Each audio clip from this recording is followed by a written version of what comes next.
দুনিয়ার মানুষের জান কবজ করা হয় দুই পদ্ধতিতে।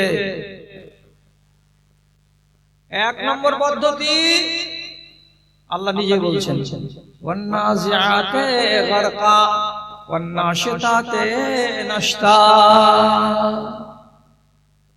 একটা জান কবজ হবে খেলতে খেলতে, হাসতে হাসতে, কথা বলতে বলতে, দোয়া পড়তে পড়তে এমনিতেই বেরিয়ে চলে যাবে। কেমন হয়ে বেরোবে? যেমন একটা 3 মাসের বাচ্চা তার মায়ের স্তনে মুখ লাগিয়ে কত করে তার মায়ের দুধগুলোকে চুষে নিচ্ছে। যদি 20 মিনিট দুধ চুষতে পারে বাচ্চাটা, তাহলে নিশ্চয়ই দেখা যাবে আস্তে আস্তে করে চুষে চুষে তার মায়ের স্তন থেকে 50 থেকে 60 কিংবা 70 মিলিগ্রাম দুধ চুষে বের করে নিয়েছে, কিন্তু তার মা টের পায়নি। স্তন থেকে দুধ বেরিয়ে গেল, মা জানতে পারলো না। তেমনি আপনার দেহ থেকে প্রাণ পাখি উড়ে চলে যাবে, আপনি জানতে পারবেন না। এটা একটা পদ্ধতি জান বের হওয়ার। আর একটা পদ্ধতি কি আছে? ওয়ান্নাজিআতে গারকা। ফেরেশতা দূর থেকে ডাক দিয়ে বলবে, এ খাবিস জান বেরিয়ে আয়, আমার হাতে আয়। যখনই তাকে ফেরেশতার এই ডাকটা কানে আসবে, সাথে সাথে তার রূহটা, তার আত্মাটা দেহের ভেতরে লুকাবার চেষ্টা করবে। যখন সে নিজে থেকে আল্লাহর ফেরেশতার হাতে ধরা দেবে না, তখন আল্লাহর ফেরেশতা পায়ের দিক থেকে খিঁচে, পায়ের দিক থেকে চিপে, পায়ের দিক থেকে নিংড়ে, যেমন ইক্ষুকে মেশিনে ভরতে গেলে রসগুলো একদিক দিয়ে বেরিয়ে যায় আর ছোবড়াগুলো আর একদিক দিয়ে বেরিয়ে যায়, ওই রকম করে একটা মানুষের রূহটাকে তার দেহের ভেতরে মালাকুল মউত প্রবেশ করে গিয়ে নিংড়ে চুষে তার দেহটাকে বের করে আনবে। আর এমনি করে যদি নিংড়ে তার দেহটা থেকে তার রূহকে বের করে, তো তাহলে তাকে জাররা জাররা করে তাকে একেবারে এমন এমন কাতর করে দিয়ে চলে যাবে, যেই কাতর অবস্থাটা তার শত শত বছর দূর হবে না। আপনি এবার মনে মনে উপলব্ধি করুন, আমার পরিণাম ভয়ানক হতে পারে, অর্থাৎ আমার মরণটা যদি ভালো না হয়, হায় আল্লাহ কি হলো। এইরকম যার ভেতরে চেতনা আছে, আপনি তাকে ওয়াজ শোনান, ওয়াজ শুনিয়ে কাজ হবে। আর কোন মানুষের ভেতরে যদি এমন চেতনা না থাকে, ধর আমার দাদু মরেছে, আমাদের দেশের সিয়ানা ডাকাতটাও মরে গেছে, অমুকের বেটা অমুক ডন ও মরে গেছে, যেমন করে হোক মরে তো গেছে, ওগুলা নিয়ে ভাবনা চিন্তা করে লাভ নাই। তাহলে এইরকম মানুষের কাছে ওয়াজ করে ওয়াজের মূল্য পাওয়া যাবে না। দ্বিতীয় নম্বর উদাহরণ দিচ্ছি, আপনাকে কবরে যেতে হবে। কবরে কতদিন থাকতে হবে? কবরে থাকতে পারবেন কিনা? কবরে থাকতে কেমন লাগবে? কবরে আপনি যে থাকবেন ওইখানে আপনার মনটা কি বলবে? একবার বাইরে বেরিয়ে আসতাম, একবার বাইরের হাওয়া খেতাম, এখানে অত্যন্ত দম বন্ধ হওয়া পরিবেশে আছি, ইত্যাদি ইত্যাদি এমন ভাবনাগুলো নিজের মগজে ভাসান। তো পৃথিবীর মাটিতে সর্বপ্রথম যেই মানুষটা মরেছে তার নাম কি? তার নাম হাবিল, আদমের বেটা। তাকে সমাহিত করা হয়েছে, কবরে দেয়া হয়েছে।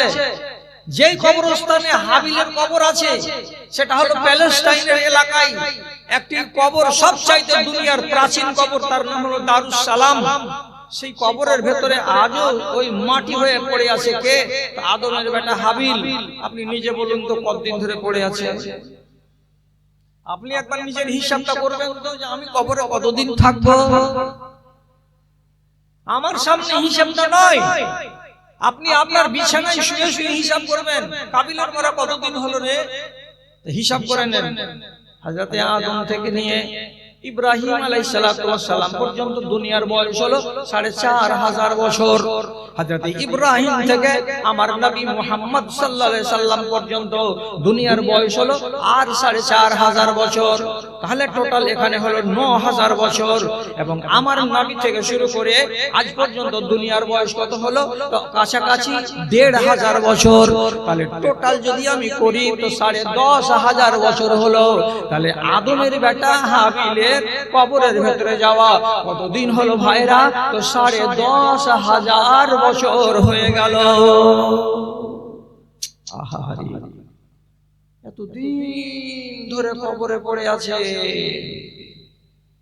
আমি যেদিন কালিয়াচকের এলাকায়, এই শেরশাহীর এলাকা থেকে, রান্নুচক থেকে, দক্ষিণ পাড়া থেকে, উমুমিন পাড়া থেকে, কোন এক জায়গা থেকে মরে যাব, আমাকেও আমার লোকেরা আমাদের কবরস্থানে রেখে দিয়ে আসবে। তা আমি কতদিন থাকবো আল্লাহ কবরের ভেতরে? কবে তোমার ফেরেশতা ইসরাফিল বাঁশি বাজাবে? কবর থেকে বেরিয়ে আমাকে হাসরের মাঠ দৌড়াতে হবে। তো তার জন্য আমার লিমিট কত? আমি কি 15 বছর থাকবো কবরে, না 20 বছর থাকবো? আপনি বলতে পারবেন? মরণের পর কবরের হালাতকে যদি জাগিয়ে তুলেন মগজে, তাহলে আপনার মনটা খাকসার হয়ে থাকবে। আর আপনার মতো মানুষকে ওয়াজ শোনাতে গেলে কিছুটা আপনার কাছ থেকে রেজামন্দি এবং ওয়াজগুলোর প্রতি আপনার স্বীকৃতি পাওয়া যাবে। আর যদি এরকম মিজাজ আর মন মানসিকতা না থাকে, তো তাহলে সারা রাত কুকুরের লেজটা যদি টেনে রাখা যায় আর সকালবেলা যদি দড়িটা খুলে দিত আবার জিলেবি হয়ে যায়, ওই রকম 1.5 ঘন্টা বক্তৃতা দেব আপনার সামনে আর দিয়ে চলে যাব। সকালবেলায় আপনি যেমন ছিলেন তেমনি থেকে যাবেন, একটুও পরিবর্তন হবে না। আপনাকে এখন ভাবতে হবে, হাসরের ময়দানে দৌড়ে যেতে হবে আপনাকে, আমাকে, সারা দুনিয়ার লোককে, কালিয়াচকের ছেলে এবং মেয়েকে। হাসরের মাঠটা কোথায় হবে? এই মাদ্রাসাতে 1 ডজন আলেম আছেন। খুব সত্য কথা বলছি। আল্লাহ পাকের নবীর স্ত্রী হযরত উম্মে সালমা রাসূলকে বলছেন, আল্লাহ রাসূল, হাসরের মাঠ কোথায় হবে একটু বলুন না। নবীজি বলছেন, প্যালেস্টাইনের এলাকা যখন অবিভক্ত ছিল, যখন ছিল সেটা সিরিয়া, নবীজি বলছেন এই সিরিয়ার বিশাল এলাকায় আল্লাহ রাব্বুল আলামিন হাসরের মাঠ বানাবেন। কিন্তু এই জমিনটা সেই জমিন হবে না। এই জমিনের মতো উঁচু নিচু জায়গা থাকবে না। এই জমিনের মতো গাছপালা, নদ নদী, পাহাড় পর্বত থাকবে না। সেদিন জমিনটা কেমন হবে? ইয়াউমা ইউবাদদালুল আরজু গায়রাল আরজে। এই জমিনকে সম্পূর্ণ আল্লাহ রাব্বুল আলামিন বদলে দিয়ে নতুন সমতল জমিন বানাবেন, নতুন সমতল মাঠ বানাবেন। মাঠটা হবে কোথায়? তো সিরিয়ার এলাকায়।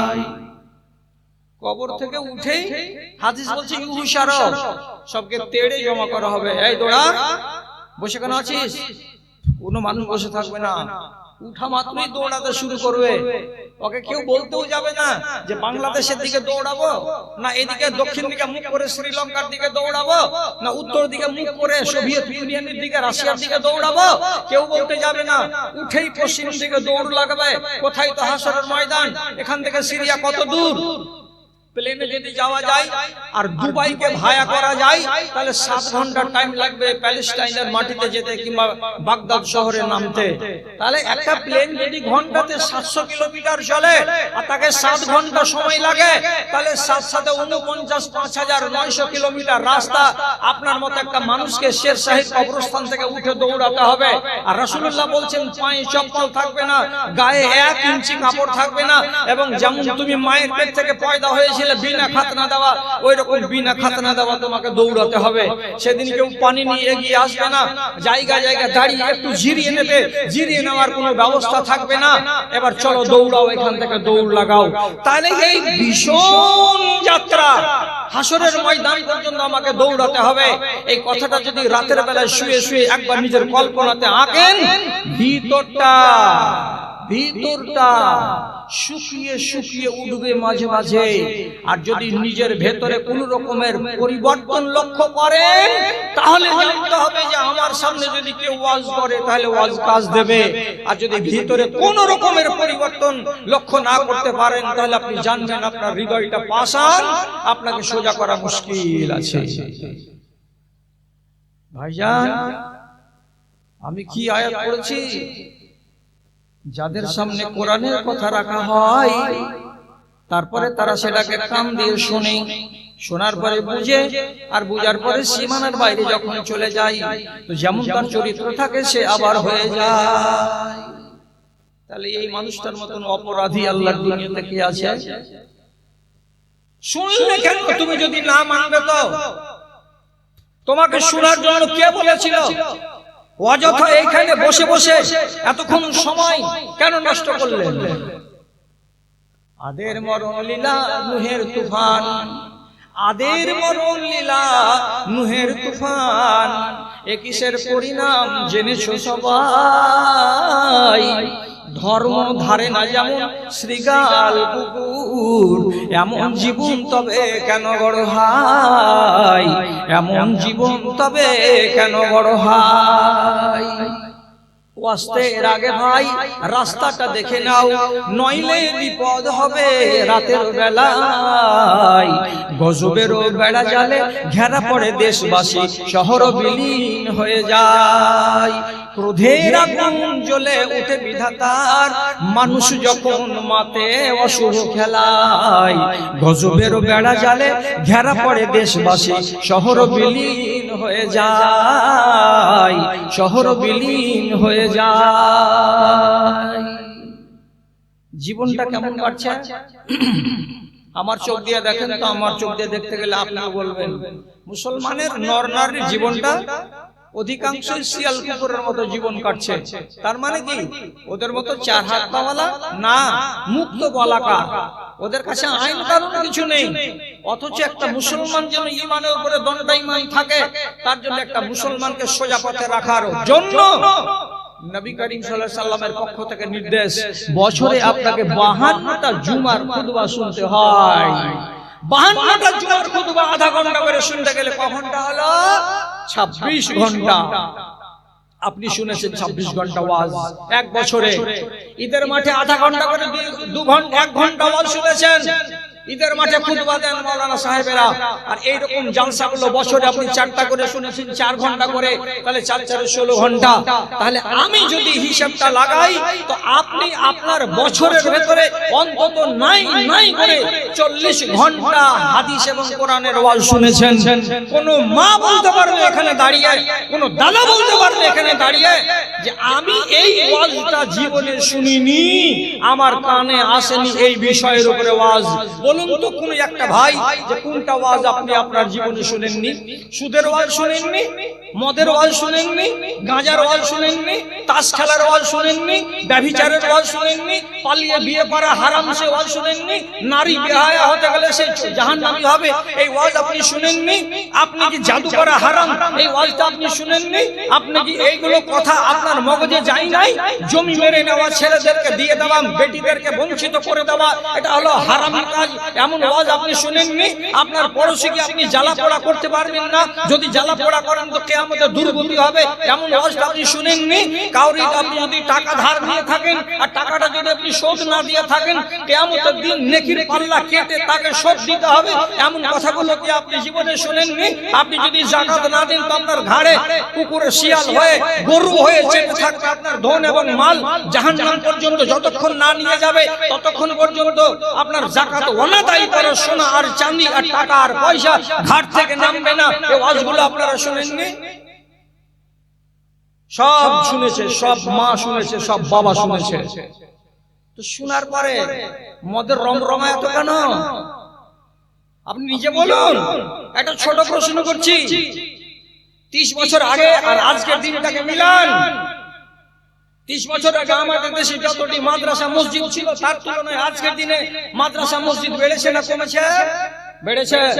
30 বছর আগে আমাদের দেশে জনসংখ্যা যতটি ছিল তার তুলনায় আজকের দিনে জনসংখ্যা বেড়েছে না কমেছে? বেড়েছে। 30 বছর আগে আমাদের দেশে যতটি হাই রোড ছিল তার তুলনায় আজকের দিনে হাই রোড বেড়েছে না কমেছে? বেড়েছে। 30 বছর আগে আমাদের দেশে যতটি ট্রেন এবং বাস আর ট্রাক ছিল তার তুলনায় আজকের দিনে আমাদের দেশে ট্রাক বাসের সংখ্যা বেড়েছে না কমেছে? তো বেড়েছে। তাহলে আমার হিসাব, হাট বাড়লো, ঘাট বাড়লো, জনসংখ্যা বাড়লো, মাদ্রাসা বাড়লো, মসজিদ বাড়লো, স্কুল বাড়লো, কলেজ বাড়লো, সবই বাড়লো, সবই বাড়লো, বাড়লো। তাহলে মুসলমান একবার বুকে এমনি করে থামা মেরে বলুন না যে হ্যাঁ আমাদের ঈমান বেড়েছে। বলতে পারবেন যে হ্যাঁ বেড়েছে? শতকরা 99টা লোকের ঈমানে পোকা লেগে আছে। কাউরি চারানা খেয়ে ফেলেছে, কাউরি বারোয়ানা খেয়ে ফেলেছে। আর এমনই দুর্বল অবস্থাতে মুসলমান বেঁচে আছে, আল্লাহর কসম খেয়ে বলছি পাকা ইমানদার আমার চোখের সামনে একটাও ভাসে না। আমি নিজেও পাকা ইমানদার। আপনারা বলবেন বুড়া বয়সে মৌলবীটা এমন আবল তাবল বলতে লাগলো কেন? আমি আবল তাবল বললে আপনার কাছ থেকে মাপ নিয়ে বাড়ি যাব। আব্দুল্লাহ বিন উমর রাদিয়াল্লাহু তাআলা আনহু বলছেন, তোমাদের সামনে একটা দিন আসবে, তোমাদের সামনে একটা দিন আসবে। কি দিন আসবে? ইয়াখরুজুনান নাসা মিনাল মাসাজিদে ওয়া লাইসা ফীহিম মুমিনুন। একটা মসজিদের সামনে ফজরের বেলায় তোমরা দেখতে পাবে 50 জন লোক দাঁড়িয়ে আছে। তুমি দেখবে যে 50 জন লোক মসজিদের সামনে দাঁড়িয়ে আছে। তখন কয়টা টাইম? তো সোয়া 5টা বা 5:30। তোমার মনটা বলবে আচ্ছা রে, মানুষ কয়টা ভালো, এরা সবটি নমাজি মানুষ, এখনই মসজিদে ফজরের নামাজ পড়ে বাইরে তারা বেরিয়ে এসেছে, এরাই হলো ঈমানদার। আপনার মন বলবে কত ভালো মানুষটি গো। কিন্তু আব্দুল্লাহ বিন উমর কি বলছেন? লাইসা ফীহিম মুমিনুন, ওই 50টা লোক নামাজ পড়ে বেরিয়ে এসেছে, তাই দেখে তুমি তাদেরকে 1 নম্বর মুসলমান বলিও না। ওদের ভেতরে একটাও মুমিন নাই, একটাও মুমিন নাই, একটাও মুমিন নাই। ওই 50টা লোক সবাই হলো মুসলমান। মুসলমান, মুমিন নয়। মুসলমান কাকে বলে আর মুমিন কাকে বলে? নামাজও পড়বো আর সর্দারের বেটার বিয়েতে মাথার কাপড় ফেলে দিয়ে বরযাত্রী চলে যাব, ওই বেটি ছেলেটা হলো মুসলমান। নামাজ পড়বে কে? তো আমজাদের বেটা নামাজের টাইমে নামাজ পড়ে নিল, আর নামাজ পড়ার পরে বাইরে গিয়ে সাথে সাথে একটা সিগারেটকে জ্বালিয়ে দিয়ে পো করে টানতে শুরু করে দিল। এটা হলো হারাম। হারামকে যদি সেবন করে তো এই লোকটা মুসলমান। এইখানে দেখা যাচ্ছে দক্ষিণ মাথায় 12 থেকে 14টা ধনী লোক বসে আছে। এরা জুমার দিন মাত্র নামাজ পড়তে যায়, আর বাদ বাকি দিনে নামাজ পড়তে যায় না। এরা সুন্দর করে জামার কাপড়কে ইস্ত্রি করে আর একটা গোল টুপি মাথায় দিয়ে আর শরীরে আতর লাগিয়ে নামাজে যায়। আর আমি দেখে মনে মনে বলবো লোকটা পাক্কা নামাজি। কিন্তু এই মানুষটা জুমার দিনটা জুমা পড়ে গায়ে আতর লাগিয়ে, তারপরে 6টা দিন নামাজে আসে না। এই লোকটা মুসলমান, লোকটা মুমিন নয়। এই মাথায় দেখতে পাওয়া যাচ্ছে 15 থেকে 20টা লোক যারা কোটিপতি আছে, এদের জমিতে ফসল হয়। আপনার কালিয়াচকে যদি নাই বা হয়, তো আমার মালদাহের ওই প্রান্তগুলোতে এক একটা মানুষের সিজনে 100 কুইন্টাল করে ভুট্টা হয়, 100 কুইন্টাল করে ধান হয়। আপনার এখানে কোটি কোটি টাকা আছে, তো আল্লাহ পাকের হুকুম আছে, নবীজির পক্ষ থেকে কি বলছেন? যদি তোমার 20 কুইন্টাল ধান হয়, তাহলে 1 কুইন্টাল 20 ভাগের 1 ভাগ আল্লাহর নামে বের করে দাও। তোমার যদি টাকা বেশি হয়, তো তাহলে পারে 1 লাখ টাকাতে তোমাকে 2500 টাকা যাকাত বের করে দিতে হবে। এটা হলো আল্লাহ রাব্বুল আলামিনের ফরমান। কিন্তু বাস্তবে দেখা যাচ্ছে কত নামাজি, কত আল্লাহওয়ালা, কত হাজি আর কত গাজী আর কত টুপিওয়ালা আর কত ভদ্রলোক সমাজের সব শ্রেণীর মানুষকে দেখা যাচ্ছে যাকাত বের করে না। 595 গ্রাম চাঁদি যদি কোনো নারীর কাছে থাকে, আর বছরের মাথায় সে যদি তার 40 ভাগের 1 ভাগ টাকা তার মূল্যকে নির্ধারণ করে না বের করে দেয়, তাহলে ওই চাঁদিগুলো আগুন হয়ে কিয়ামতের দিন তার গলায় চড়ে থাকবে। একটা মানুষের কাছে যদি 4 লক্ষ টাকা থাকে, তাহলে 4 আড়িয়া 10,000 টাকা যাকাত যদি না বের করে দেয়, তো টাকাগুলো তার ঘাড়ে জানোয়ারের আকারে চড়ে থাকবে। তাহলে দেখতে পাচ্ছি এখানে 20টা লোক যারা যাকাত দেওয়ার যোগ্য, অথচ যাকাত দেয় না, কিন্তু নামাজ পড়ে, অথচ রোজা সে করেছে। তাহলে এই মানুষটা মুমিন নয়, এই লোকটা হলো মুসলমান। তো হলো তো কি হলো যে মুসলমান হলো তো কি হলো? হলো কিনা একটা? হলো কিনা একটা বললে হবে না। এক ঝাঁক মাওলানা আছে, সকালে সার্টিফাই করিয়ে নেবেন। আপনাদের মতো ইমানদারগুলোর কোয়ালিটি কোরআনে আল্লাহ তাআলা করেছেন 3টা। একগুলোকে বলে মুসলমান, একগুলোকে বলা হয় মুমিন, একগুলোকে বলা হয় মুহসিন। মুসলমান কারা? যারা ভালোর সাথে মন্দ চালিয়ে যায় তারা, যাকে 2 নম্বর ভাষাতে বলা হয় ধান্দাবাজ। 3 নম্বর মুমিন কাকে বলা হয়? যারা অল্প আমল করলেও জীবনে কোনোদিন হারামের দিকে চোখ তুলে তাকায় না। যেটি জায়েজ আমল, যেটি ফরজ থোড়া করা করে, কিন্তু হারামে যায় না, এই লোকটা হলো মুমিন। আর মুহসিন কাকে বলা হয়? তো মুহসিন ওই লোকটাকে বলা হয় যে ওর উপরে 17 রাকাত ফরজ নামাজ আর সুন্নাত নামাজ হলো 12 রাকাত, আর কমসে কম 1 রাকাত হলো বেতর দিয়ে লোকটা সারাটা দিনে 30 রাকাত নামাজ তো পড়েই। কিন্তু তারপরে কিছু কিছু মা আছে বেলা 8টা যখন বাজলো তখন 5 নামাজ পড়লো, কয় রাকাত? তো 4 রাকাত, এটা হলো নফল। কিছু কিছু মানুষ আছে জয়বার মসজিদে আসবে, ঢোকা মাত্র 2 রাকাত নামাজ পড়বে, তাহলে 5 ওয়াক্তে মসজিদে ঢুকতে 10 রাকাত নামাজ পড়ে, এটা কি নামাজ? যেটা নফল। কিছু কিছু মা আর ভাই আছেন যারা রাত 4টা বেজে যায়, 3:30 বেজে যায়, ওরকম অন্ধকার রাতে একাই জেগে গিয়ে 8, 3, 11 রাকাত তাহাজ্জুদের নামাজ আদায় করে। এগুলো ফরজ নয়, এগুলো নফল। তো যারা এইগুলো আদায় করে, যারা এইগুলো কোর্সের বাইরে নেক কাজ করে, এই মানুষকে বলা হয় মুহসিন। এবার তফাৎটা কি হলো? যদি কোন মানুষ মুসলমান হয়ে কবরে যায় তাহলে ওয়ারেন্টি আছে, গ্যারান্টি নাই যে সে প্রথম চান্সে জান্নাতে যাবে। শতকরা 100টা যদি লোক মুসলমান হয়ে কবরে যায়, কিয়ামতের দিন হতে পারে 1টা কিংবা 2টা প্রথম চান্সেই জান্নাতে চলে যেতে পারবে।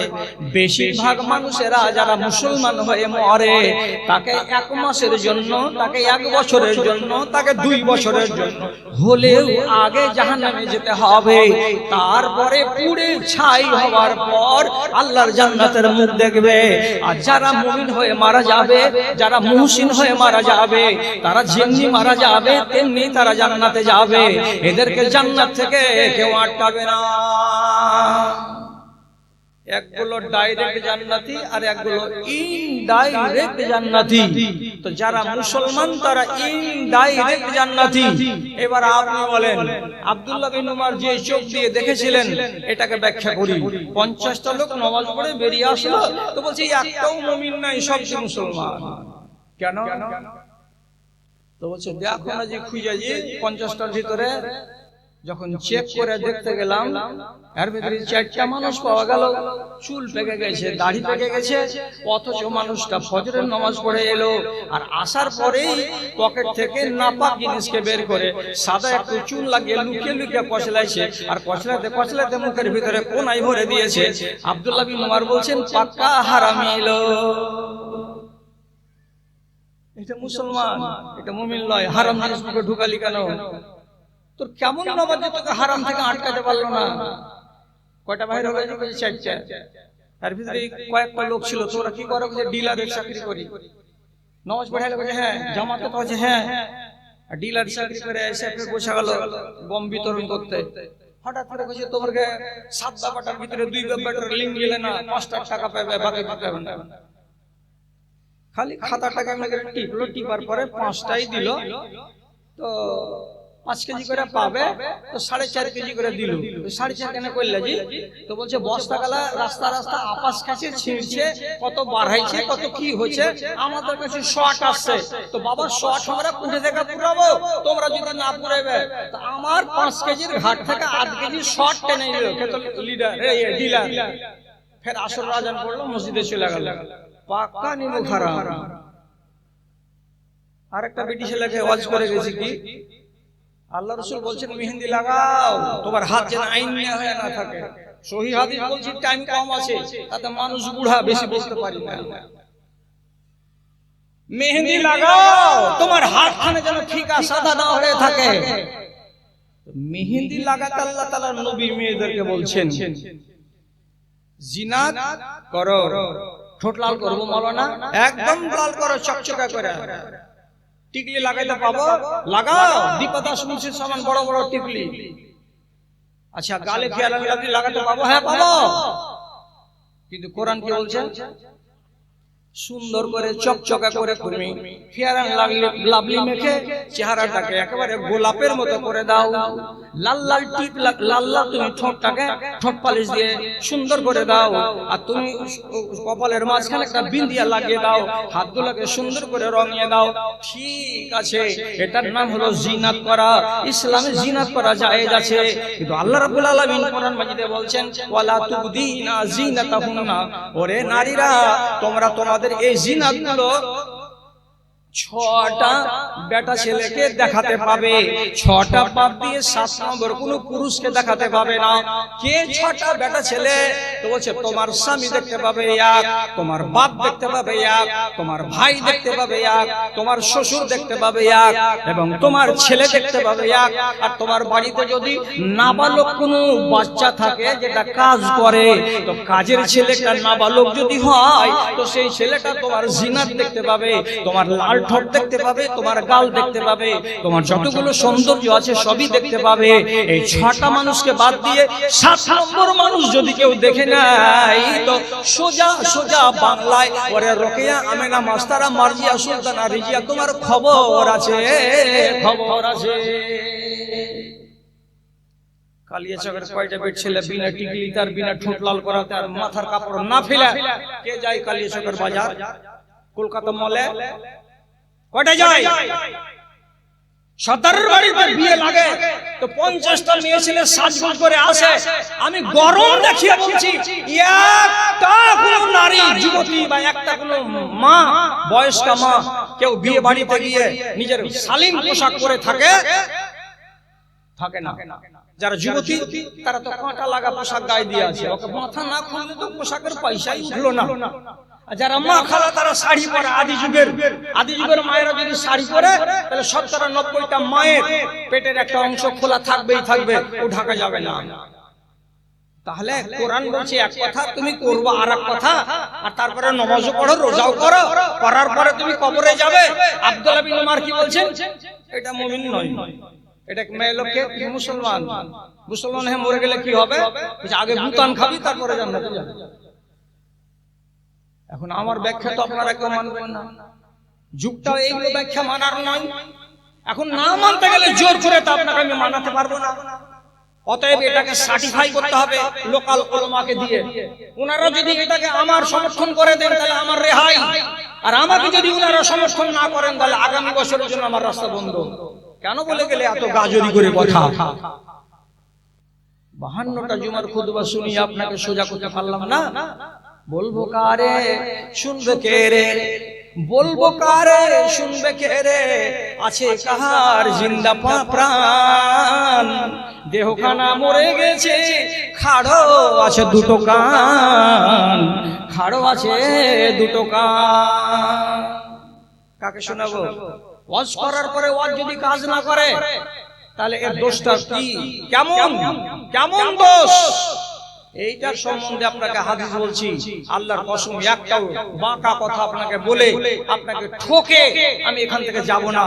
রাসূল কারীম সাল্লাল্লাহু আলাইহি ওয়াসাল্লাম বলছেন, এই ইনসান, তোমাদেরকে অনেক নিয়ামত দিয়েছি আমি, অনেক নিয়ামত দিয়েছি দুনিয়াতে, সব নিয়ামত ফিরিয়ে নিব আমি এক করে, সমস্ত নিয়ামতকে আমি আসমানে টেনে নিব।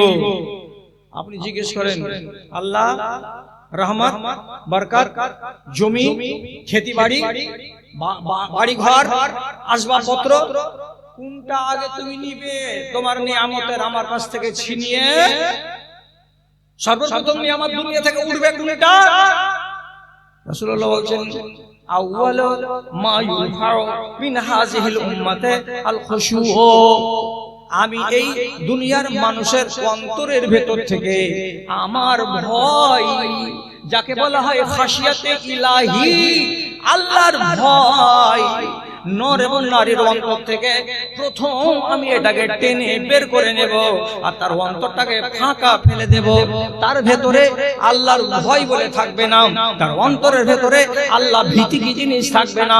আর যখন কোনো মানুষের অন্তরে আল্লাহর ভীতি থাকবে না, আল্লাহর ভয়ই থাকবে না, তখন ওই মানুষটা চুরি করতে গেলেও তার হাত কাঁপবে না, ওই মানুষটা ব্যভিচার করতে গেলেও তার মন কাঁপবে না, ওই মেয়ে ছেলেটা বেপরদা হয়ে বাজার যেতে গেলেও তার ভেতর কাঁপবে না, ওই মানুষটাই যখন বেনামাজি হয়ে দিন সারা দিন ঘুরে বেড়াবে তখন তার ভেতরটা একবারও কেঁপে উঠবে না। কেন?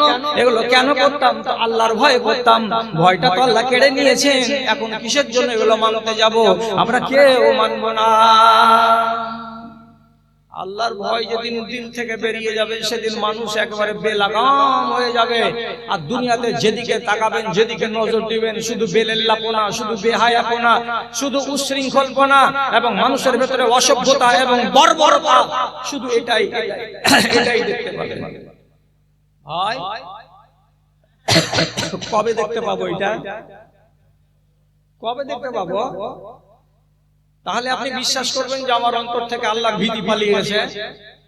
কি করে বুঝবো যে আমার অন্তরে আল্লাহর ভয় নেই? তো বুঝবেন কি দিয়ে? তো আপনাকে তিনটা লক্ষণ বলে দিচ্ছি। চোখে যদি দেখতে পান তো আর কোন মাওলানার কাছে যাবেন না, নিজে নিজে ফয়সালা করে নেবেন। আল্লাহ আমার অন্তর থেকে তার ভয় ভীতিকে বের করে দিয়েছেন, আর নাই কিছু বাকি। নাম্বার 1, আল্লাহ তাআলা নবী বলছেন, ইন্নাল্লাহা ইয়াকবাযু শারীকাতাহু মিন আহলিল ইলমি ওয়া ইয়াবকা আজাজাতান।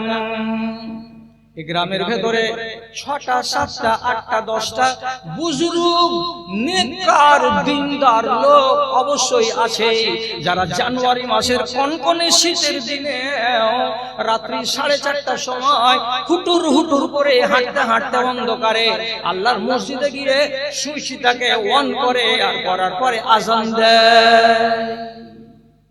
এখনো 4টা 5টা করে আছে প্রত্যেকটা গ্রামে।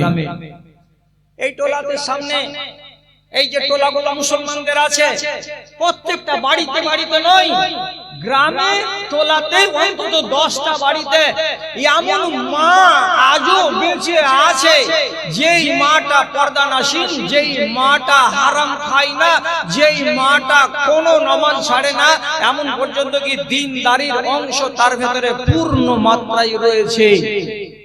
এই আঙুলে গোনা 10-12টা মেয়ে আর আঙুলে গোনা এই 10-12টা ছেলে, আল্লাহ তাআলা এরাকে এক এক করে উঠিয়ে নেবেন। পুরুষ লোকের মধ্য থেকে এইরকম দিনদার আল্লাহওয়ালা বুজুর্গ আর বেঁচে থাকবে না। মহিলাদের মধ্য থেকে দুটো নেক কথা বলবে, পর্দার কথা বলবে, এমন দাদিগুলো আর গ্রামে বেঁচে থাকবে না।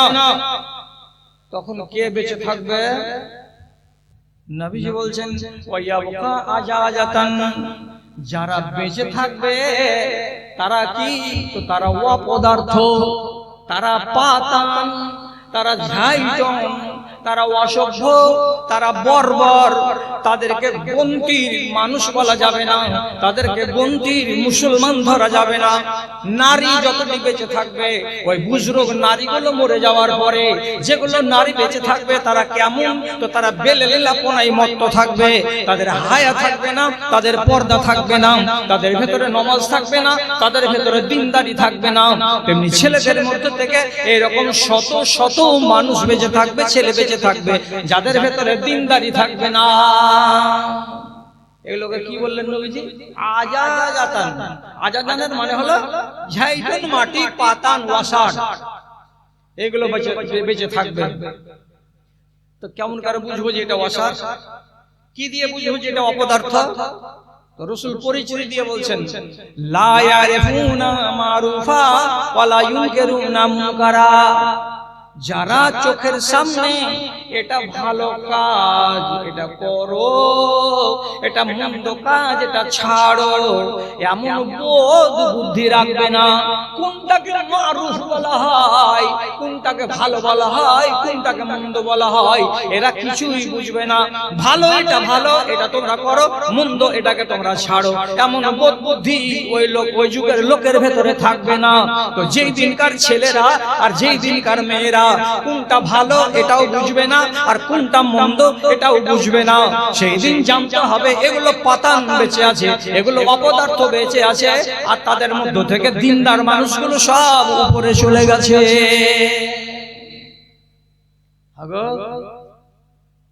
মালদা কলেজে বিএ সেকেন্ড ইয়ারে পড়ছে, তো ওই বেটি ছেলেটাকে আমি অপদার্থ বলবো কেন? কালিয়াচক কলেজে থার্ড ইয়ারে পড়ছে একটা ছেলে, তখন রাসূলের হাদিস শুনে আমি বলবো ভাই আজাজাতানি, পাতান পড়ে আছে, আমি পাতান বলবো কেন? শর্ত কি দিলাম? যে লোকটা ভালো আর মন্দ কিছুই বুঝে না, এটা ভালো গ্রহণ করি, এটা মন্দ এটা ছেড়ে দিই, বলছি এগুলো কিছুই বুঝে না। কি দিয়ে বুঝলাম? কি দিয়ে বুঝতে পারা যাবে? গত 4 দিন আগে নেপালের সুনসারি জেলাতে জলসা করছি। 4টা ছেলে আমাদেরকে খাওয়াবার দায়িত্বে আছে। একটা 12 বছর, একটা 14 বছর, একটা 16 বছর, আর একটা মোটামুটি এর মাঝামাঝি বয়স হবে। আলহামদুলিল্লাহ 4টাই মুসলমানের বাচ্চা। যে মাওলানাটিকে খাওয়াবার দায়িত্বে আছে ওই 4টা বাচ্চারই চুলের ছাঁটনি দেখলাম এখান থেকে শুরু করে এইভাবে সোজা করে গেল, আর যে পাছা দিক পর্যন্ত একবারে বেল্ট দিয়ে চেঁচে নেড়া করে রেখেছে, আর এই উপরের অংশটুকুকে বসে ক্যাথা শিরাই করে মাইচা করে বানিয়ে রেখে দিয়েছে। তাই বলছি বাড়ি কোথায়? বলছি এই গ্রামে। তোমরা এখানে কেন? বলছে আপনাদের খিদমত করার লেগে আমরা নিযুক্ত করা হয়েছে। আমি হবে তোর কে গোষ্ঠীতে একটা ভালো মানুষ নাই যে তোর কে মতন চোটঠাটিকে আমাকে খিদমত করার লেগে পাঠালছে। তোর কে নামে হাদিসে কি লেখা আছে তোরা জানিস? একটা ছোড়া বড় বড় চোখ করে দেখেছে, কি লেখা আছে জি মাওলানা? কি লেখা আছে আমাদের নামে হাদিসে? তো বলছে হাদিসে লেখা আছে কি, মান আখাযা মিন শারে রাসিহি শাইআন ওয়া তারাকা বাজ। কোন মানুষ যদি তার মাথার চুল কাটতে গিয়ে কোন অংশকে কেটে নেয় আর কোন অংশটাকে ছেড়ে দেয়, তাহলে এই লোকটাকে আমি নিজের উম্মত বলে গুনতে রাজি নাই। এটা আমার উম্মত নয়, এটা ডোমচামারের জাত। একে আমার উম্মতের লিস্টের ভিতরে ভরিও না। কে বলছে? নবীজি বলছেন তোকে উম্মতি আমি নিব না। তাহলে কি ছাঁচনি ছেড়ে এসেছিস সেইটা? সারা ভারতবর্ষের মুসলমানদের জন্য মডেল আল্লাহ পাকের নবীর সুন্নাত নয় যে তুমি লিম্মা চুল রাখো, না হয় জুম্মা চুল রাখো, না হয় আফরা চুল রাখো। ওইগুলো চুল না রেখে দিয়ে তুমি কি করেছো? তো মেসি মার্কা চুল রেখেছো। মেসির সাথেই জাহান্নামে যাবি। কাগজ বের করে, যদি কাগজ না থাকে তো আমার ব্যাগ থেকে নিয়ে যা, তোকে আল্লাহ তাআলা হাসরের ময়দানে উঠাবে তোর বাপ মেসির সাথে। শরীয়তকে নিয়ে ফাজলামো করার জায়গা পাও না। একটা লোক চিরুনি করে আসেনি আর এত বড় বড় চুল ঝাঁকড়া ঝাঁকড়া হয়ে আছে। রাসূল ওকে কড়া কথা না বলে আরেকটা লোককে ডেকে বলছে, আওয়ালা ইয়াজিদু হাজার রাজুল শাইআন মিম্মা ইউসাক্কিনু বিহি শারা রাসিহি। এরে বাবারা, এই গজুয়া লোকটা কি এমন কোনো কিছুই পায় না যে যার দ্বারাই তার মাথার ঝাঁকড়া চুল কয়টাকে একটু জুট করে নেবে, একটু সাইজে করে নেবে, এমন কি কোনো জিনিস সে পায় না। চিরুনি করলে ঝাঁকড়া থাকবে? থাকবে না। চিরুনি করে চুলটিকে জুট করে রাখো, রাসূলের নির্দেশ। আর ইবনে আব্বাস বলছেন কি, আমরা নিজে নিজে সাজতাম। সাহাবীরা কেমন হয়ে সাজতাম? দাড়িতে চিরুনি করতাম, মোচে চিরুনি করতাম, চুলে চিরুনি করতাম, আর মাঝে মাঝে মুখগুলোকে মুছে মুছে রাখতাম। কামা তাতাযায়্যানু লানা আজওয়াজানা, যেমন আমাদের বাড়িওয়ালীরা নিজের স্বামীকে খুশি রাখার জন্য যখন তখন মুখগুলোকে মুছে আর চিকন করে আর আয়না দেখে আর সুন্দর করে এই জায়গাটাকে ফেড়ে ফেড়ে জুতসুই করে রাখে, তো ও যেমন নিজের স্বামীকে খুশি করার জন্য জিনাত করে, তেমনি আমরা নিজেদের বিবিদের কাছে ভালো মডেল স্বামী হওয়ার জন্য আমরাও চিরুনি করতাম। আচ্ছা, ওই ছেলেটাকে জানে যে এটা মুনকার? তো জানে না। আবার যদি বলে যে এটা ভালো কাজ, ওকে বুঝে যে এটা ভালো? যদি ভালো বুঝতো তো আর বাপকে যা বলতো, বাবু তুই হাতে হাতে কাট, এটা ভালো কাজ। তো রাসূল কি বলছেন? এমন বেকুফের বাচ্চা পয়দা হবে সেই যুগে, কোনটা মুনকার তাও বুঝবে না আর কোনটা ভালো তাও বুঝবে না। এক হারামি গত পরশুদিন আমার সাথে সাক্ষাৎ করতে আসে, বলছে মাওলানা আপনাকে রোজ দেখতে পাচ্ছি ইউটিউবে, রোজ দেখতে পাচ্ছি। আসসালামু আলাইকুম, ভালো আছেন কিনা? চোখে চোখে দেখতে পেলাম তো মনটা ভরে গেল। আর ওর কানে শয়তানের লিড ঢুকা আছে। আমি বলছি তোর ব্যাটারি তো গরম করতে আছে ইংলিশ শয়তান। আর নির্লজ্জ, তুই যে একটা আলেমের সাথে দেখা করতে আলি, তো তোর কানে লিড কেন ভরা আছে? কারি পাশে তেলাওয়াত শুনছিস রে? জুতা মারার দুনিয়াতে জায়গা আছে আর উপরে। এখন এমন ছেলে আছে, আমি যদি এখানে আজ রাত থাকি আর থেকে সকালবেলায় শেরশাহীর কোন একটা দোকানে গিয়ে চা খেতে বসি, তো এই যারা এখানে মজলিসে যতটি লোক আছে এরা তো দেখলো যে পাক্কা দাড়িওয়ালা লোকটা শামসিরের নাম বদরুদ্দোজা, তারপরেও আমার পাশে বসে বসে ফট করে পকেট থেকে বিড়ি বের করে দিয়ে বলে মাওলানা সাহেব বাড়ি যাবি? না যাই না। ও মালাউন জানে যে মাওলানার সামনে বেয়াদবি করতে নেই, কুচুগুলাকে হারা বুঝি রাসূলুল্লাহর কথা অনুযায়ী যার ভিতরে মুনকার চেনার পরিচয় নাই, যার ভিতরে মারুফ চেনার পরিচয় থাকবে না যে যুগে, সেই যুগের লোকটাকে জানতে হবে কি এখন এদের কাছ থেকে আল্লাহ রাব্বুল আলামিন আল্লাহর ভয় তুলে নিয়েছেন বা তুলে নিচ্ছেন।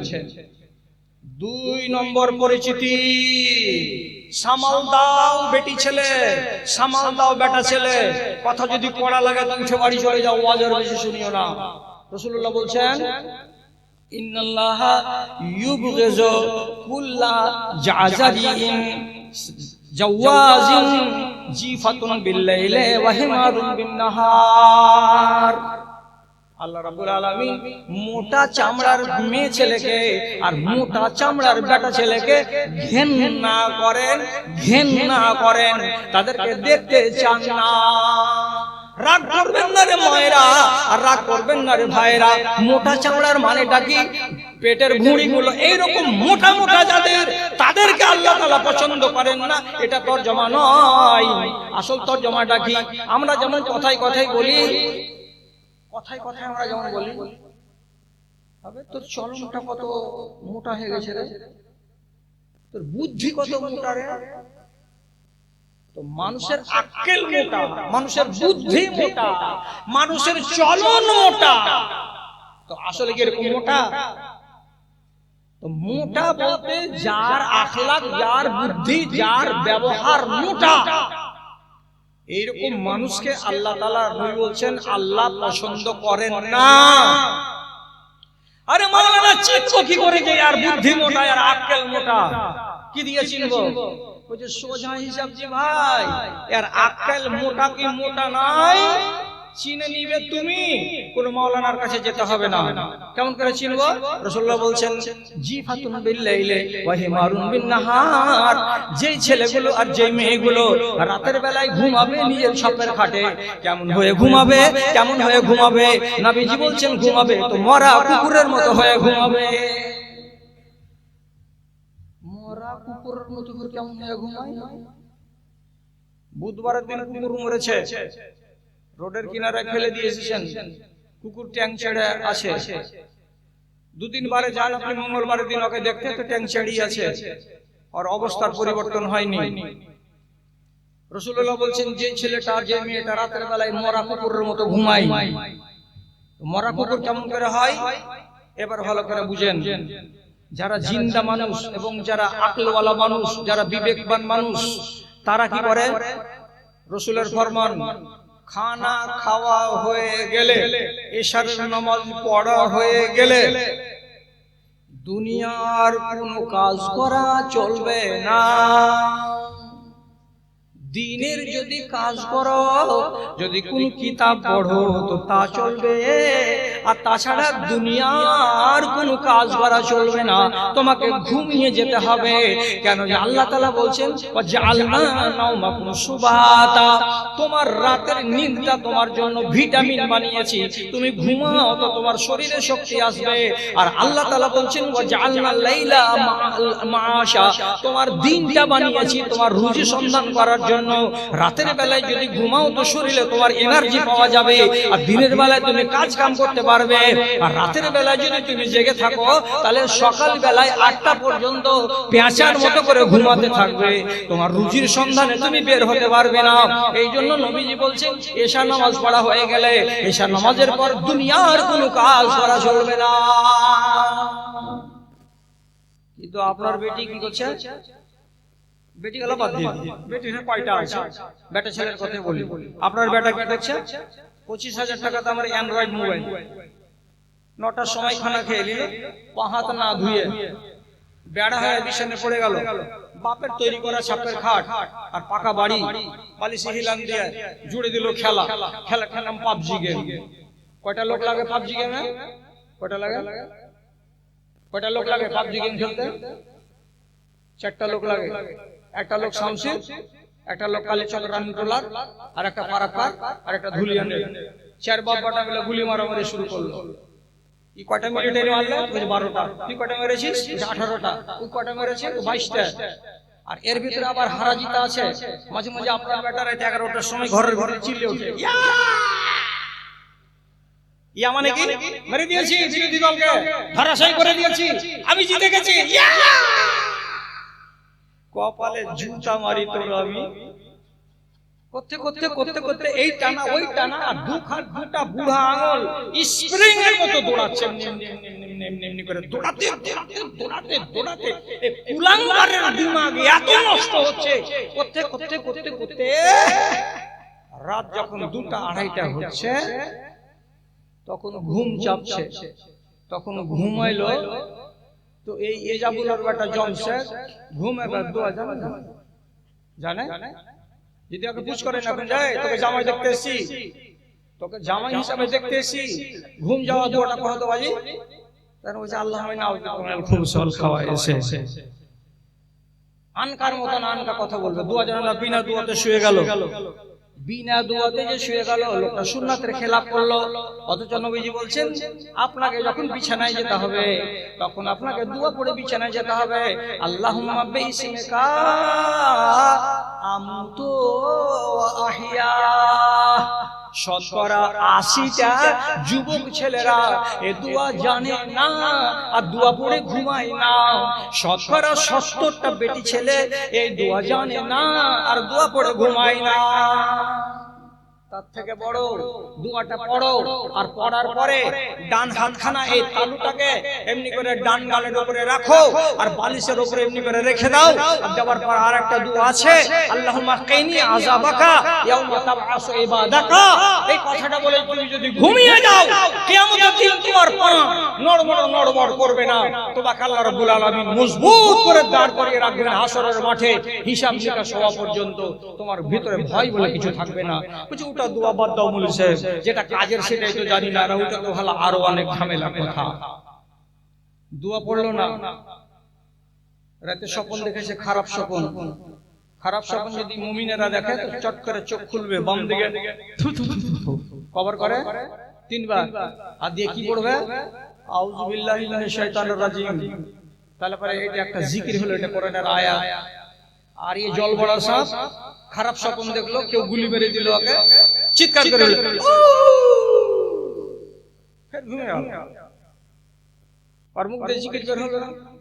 আপনি যদি পেশাব করতে উঠেন রাত্রি 2টার সময়, তো আমি মানুষ, আমাকে একবার বাইরে যেতেই হবে। বাইরে যদি আমি যাই, একটা ইস্তেঞ্জাতে যাওয়ার দোয়া পড়বো, ওখান থেকে বেরিয়ে আসি তো গোফরানাকা বলবো, আমার মুখ দিয়ে জিকির বের হলো, তাহলে আমি জিন্দা মানুষ। আর এই জালে যদি পেশাব করতে যায়ও বা ঢুলবে, আর ঢুলতে পেশাবখানাতে গেল, পেশাব করে দিল, কোনখানে পড়লো না হিসাব করতে পারলো না, আবার চেনটাকে সামনে নিয়ে ওখান থেকে বেরিয়ে চলে এলো, কিছু যে বলতে হয় তার কথা বলতেও পারলো না। ফজরের বেলায় 4:45টার সময় আজান হলো, আয় সলাতু খায়রুম মিনান নাওম। এই যেন না নড়ে, এইটা এই যেন না নড়ে, তার জন্য আবার কাঠবাট ইবলিশ শয়তান দৌড়ে আসে ওর কাছে। একটা নাই, ওর চেলা হাজার আছে। এসে তার গীত শুনাইবে ওকে, সহি হাদিস বলছি, পিঠখান লাড়বে আর গীত শুনাইবে। গীত শোনাতে গেলে ছোট ছোট ছেলেপেলে নিন যায়। এই জন্য আগেকার মারা যে কোনো মা ছেলে হতে গেলে মিঠা করে লুরি শোনায়। তো ইবলিশ শয়তান ওকে লুরি শুনাইছে আর পিঠখান লাড়ছে।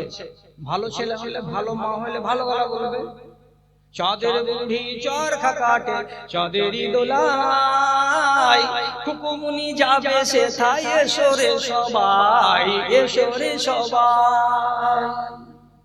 কি কইছে আলাইকা লাইলুন তাবিলুন ফারকদ, আলাইকা লাইলুন তাবিলুন ফারকদ, এমনি করে ঘাটটাকে নাড়গাড় করবে। মুজিবুর রহমান এখন উঠিও না, আরো আধ ঘন্টা টাইম আছে, ঘুম মেরে দাও। আলাইকা লাইলুন তাবিলুন ফারকদ, আমিনা বিবি উঠিও না, এখন আধা ঘন্টা টাইম আছে, এক পড়ন ঘুম মেরে দাও। এমনি করে ঘাট নেড়ে নেড়ে পিঠ নেড়ে নেড়ে ওকে আসল ঘুমের ভেতরে ডুবিয়ে রাখলো।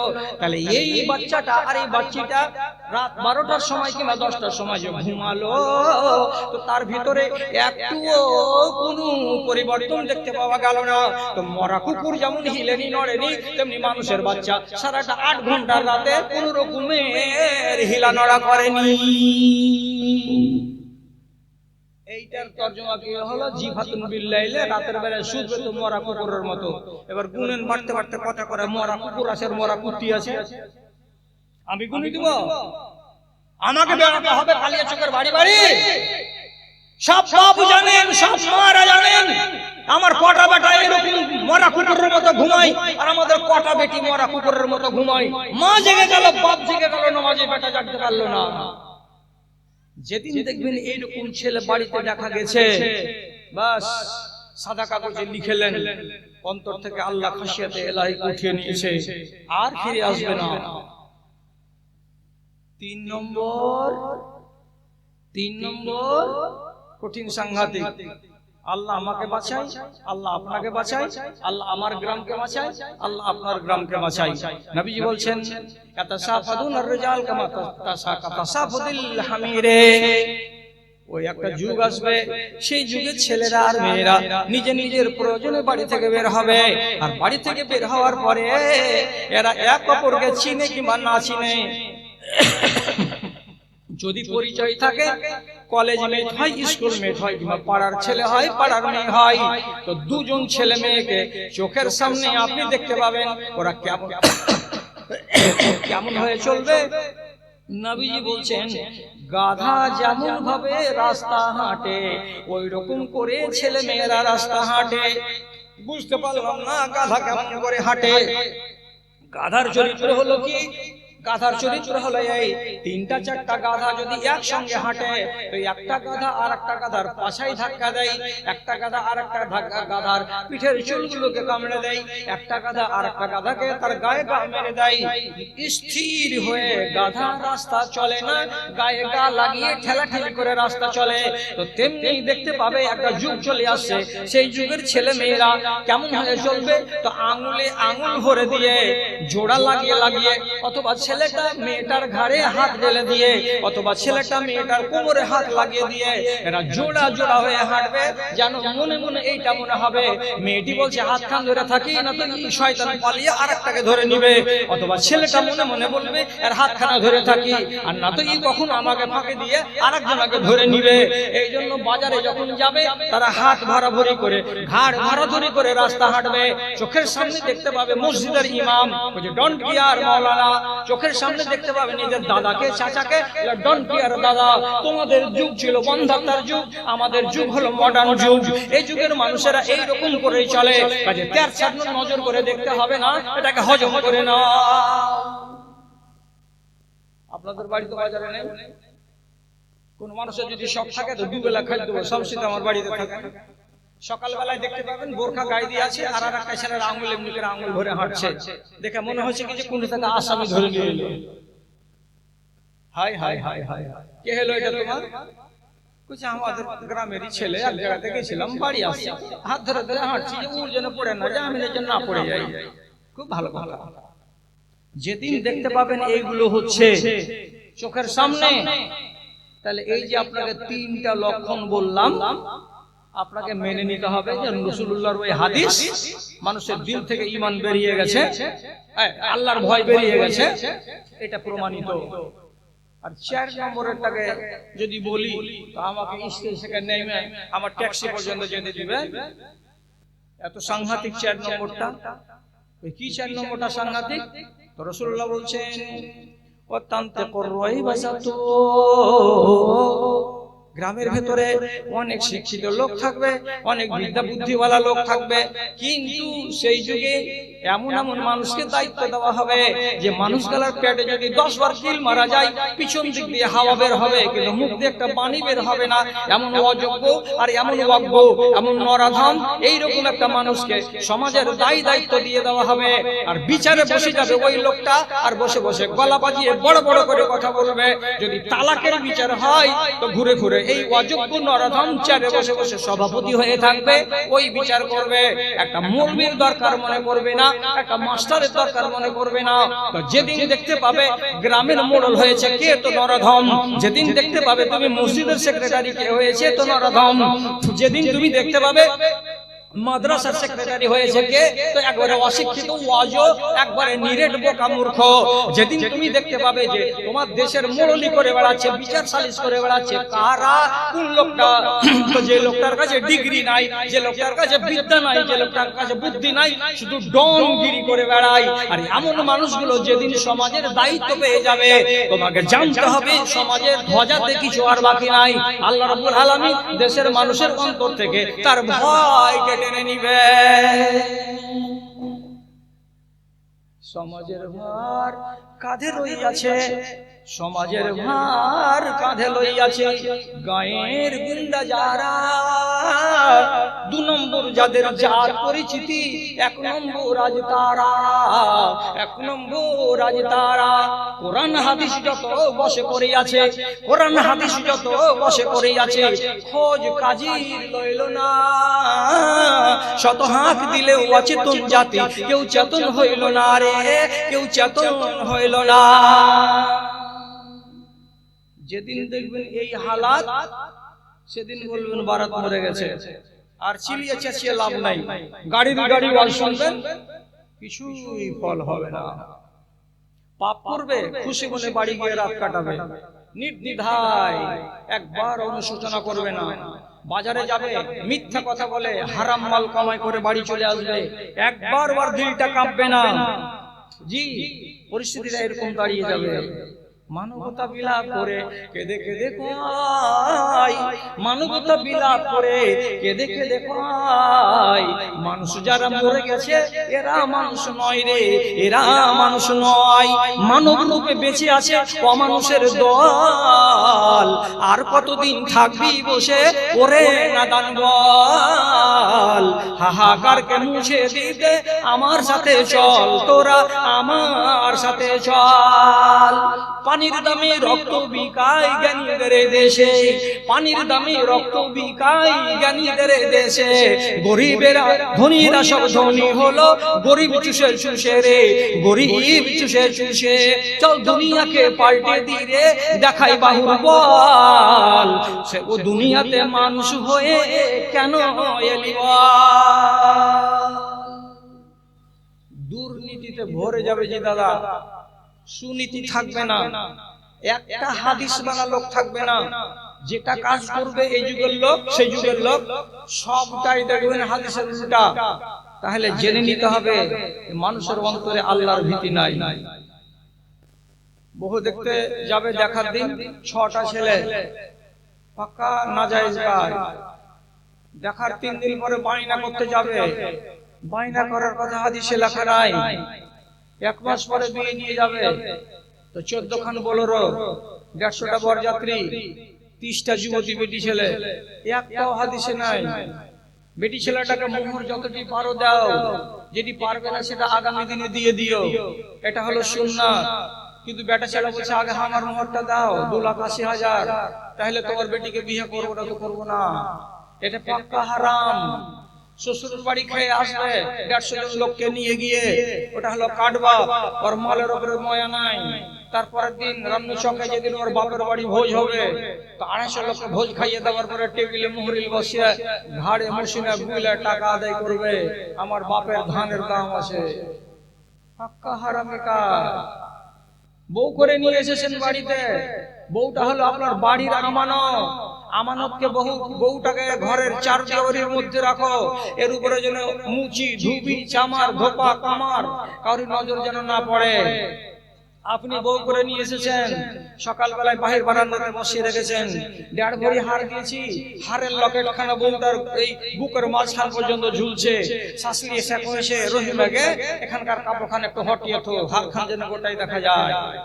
এতদূর পর্যন্ত হার দেখাবার জন্য বৌমা বুক খুলে বসে আছে। মুসলমানের বাড়িতে মুসলমানের বেটিরা ওড়নি মাথায় দেয় না, একটা পেতনি লাল কাপড় মাথায় দিয়ে আসে, বলছে চুন্নি। চুন্নি না কি কয়েছে? হ্যাঁ কি কয়? চুন্নি। যে চুন্নির মাথায় চুন্নি মাথায় দেওয়া আছে, কিন্তু ধর্মের চোর কাজে এই চুন্নি মাথায় দিয়ে রেখেছে। আর আপনার আর আমার মতো দুটো ভালো মানুষ এসে যে দেখবে, দেখা দুয়া দিবে, ও দুয়া দেওয়ার কেউ নাই। চোখ দিয়ে দেখে দিল কত বড় ব্লাউজের গলা, চোখ দিয়ে দেখে দিল ব্লাউজ 16 ইঞ্চি ঝুল না 8 ইঞ্চি ঝুল, মেয়েটার গলা টলা দেখে নিল, যেগুলো দেখা সম্পূর্ণ হারাম।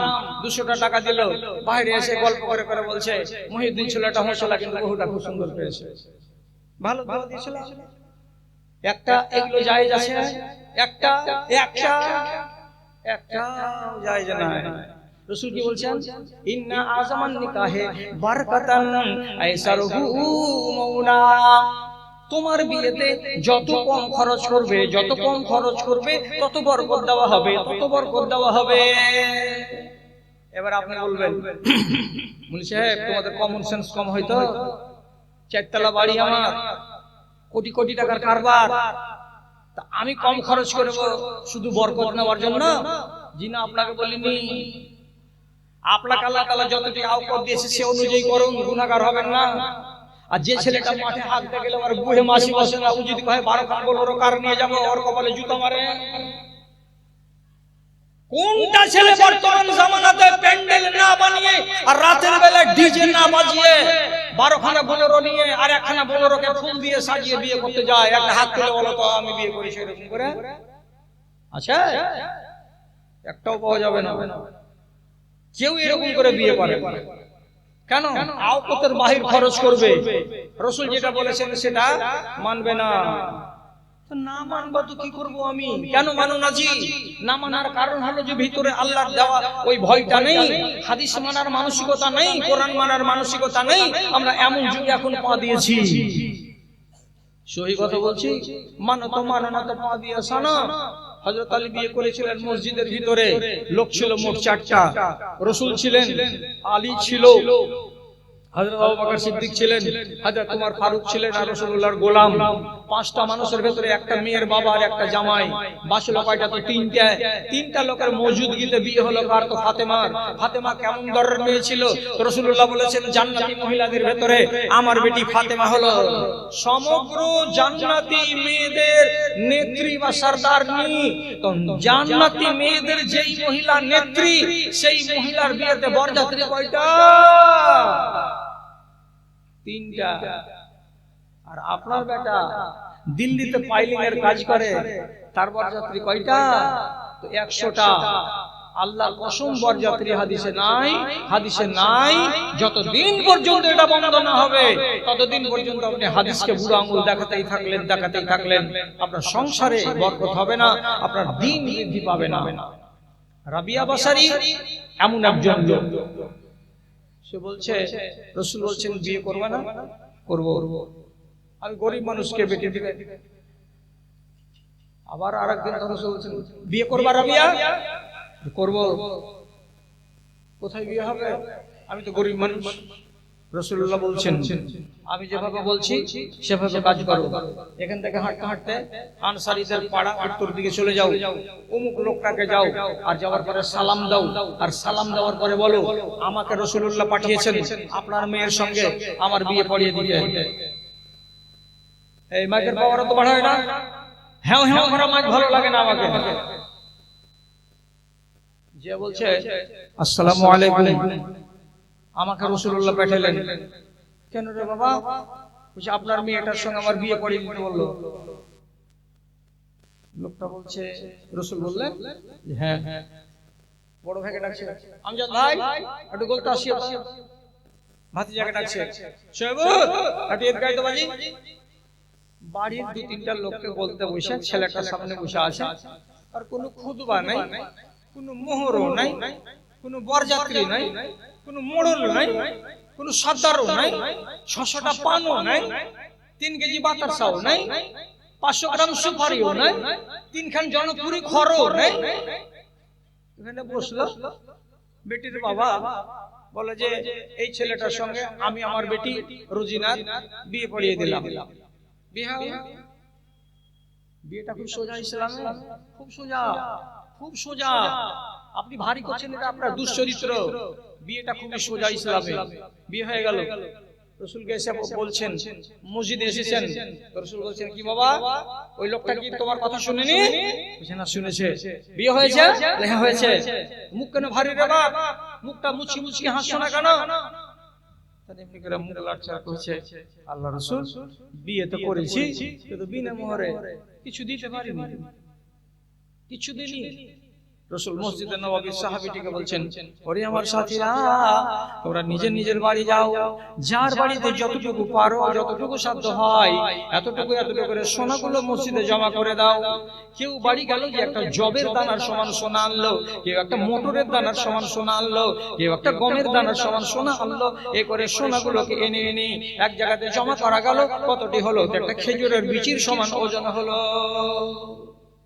দিয়ে বলছে আসরের টাইমে যাও শ্বশুর বাড়ি যাও, যে এই সোনাখানি তোমার শ্বশুরকে দিয়ে এসো, যে আমি আমার স্ত্রীর মোহরানা দিলাম। গেল, দিয়ে দিল। শ্বশুর খুশি হলো, বউটা আগনাতে পেয়ে গেল। তারপরে ঘুরে আবার মসজিদে এলো, মুখটা ভারী। রাসূল বলছেন, আরে বাবা মোহরের ব্যবস্থা করে দিলাম, তারপরে আবার মন ভারী কেন? তো আল্লাহ পাক রাসূলকে ছেলেটা বলছে, আল্লাহ রাসূল, আপনার দরবারে এখানে যত মানুষের বিবাহ হয় আমরা দেখেছি তারা ওয়ালিমার দাওয়াত দেয়। ওয়ালিমার দাওয়াত মানে কি? বিবাহ করার পরে একদিন কিংবা 2 দিন পরে যে ছেলেটার বিয়ে হয়েছে সেই ছেলেটা 10টা 15টা 20টা লোককে দাওয়াত খাওয়ায়। আর দাওয়াত খাইয়ে সে কি করে? মানুষের কাছ থেকে দোয়া নেয়, তাতে তার সংসারে বরকত হয়। এই জন্য এটাকে ওয়ালিমা বলা হয়। তো আমার যে বিয়ে হয়েছে, আমি গরিব মানুষ, তো মোহর তো আপনারাই দিলেন, আর লোকটা তো বিনা টাকায় বিয়ে করে দিয়ে দিয়েছে। আমার যদি ওয়ালিমা না হয় গরিব হওয়ার কারণে, তো আমার মনটা বিষ করবে কি করবে না? রাসূল বলছেন, এই ছেলে, আমার বাড়ি হলে আয়েশার কাছে যাও, আজ ওকে বলো যা আছে বাড়িতে দানা দিয়ে পাঠাও। মা আয়েশাকে যে বললেন লোকটা, হযরত আয়েশা রাদিয়াল্লাহু তাআলা আনহা বলছেন, আমি কি করলাম আমার স্বামীর কথা শুনে, আমি আমার বাড়িতে একটা চাঙ্গারি ছিল। চাঙ্গারি মানে চাঙ্গারি চাঙ্গারি বলে আমাদের দেশে চাঙ্গারি, হ্যাঁ চাঙ্গারি, ধামা বলি আমরা, চাচলের লোক ওদিকের লোক, ধামা। এক ধামা জব বাইরে দিয়ে বলছে এটি বাড়িতে ছিল, নিয়ে চলে যাও। ওটিকে আটা করা হলো রুটির জন্য। আর একটা লোক একটা ছোট্ট ছাগলের বাচ্চা দিল, ছাগলটাকে জবে করা হলো। আর মাগরিবের টাইমে মসজিদে নববীতে যেটা গরিব সাহাবী ছিল 15 থেকে 20টা, ওরা রুটি আর তরকারি বা মাংস দুটো একটা করে পেলো, খেয়ে নিল। সবাই বললো বারাকাল্লাহু ফি হায়াতিকুম, আল্লাহ তোমাদের সংসারে বরকত দেয়। ওয়ালিমা হয়ে গেল।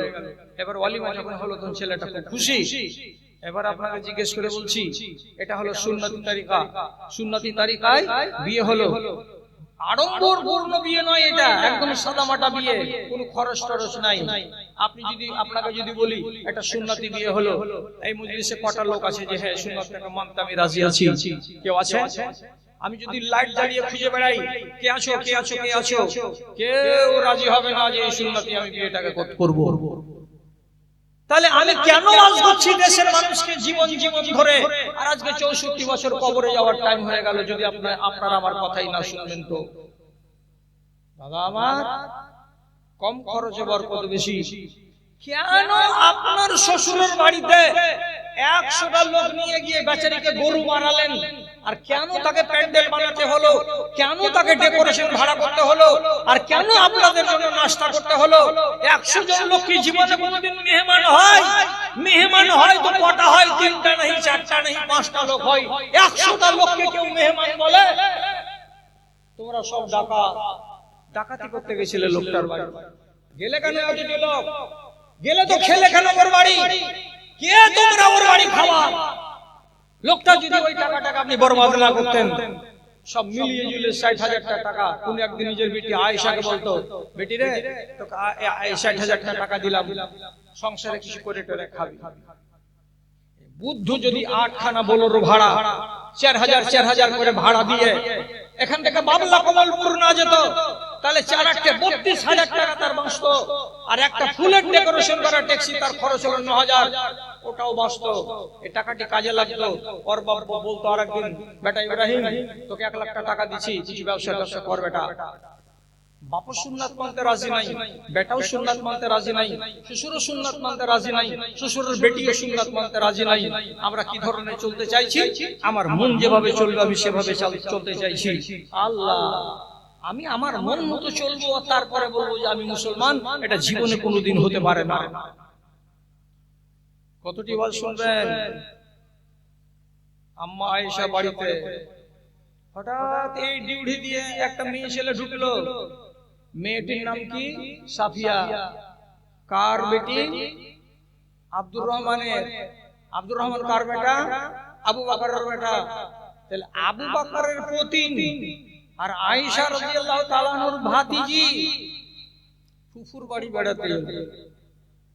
মাথাতে কাপড় কেমন?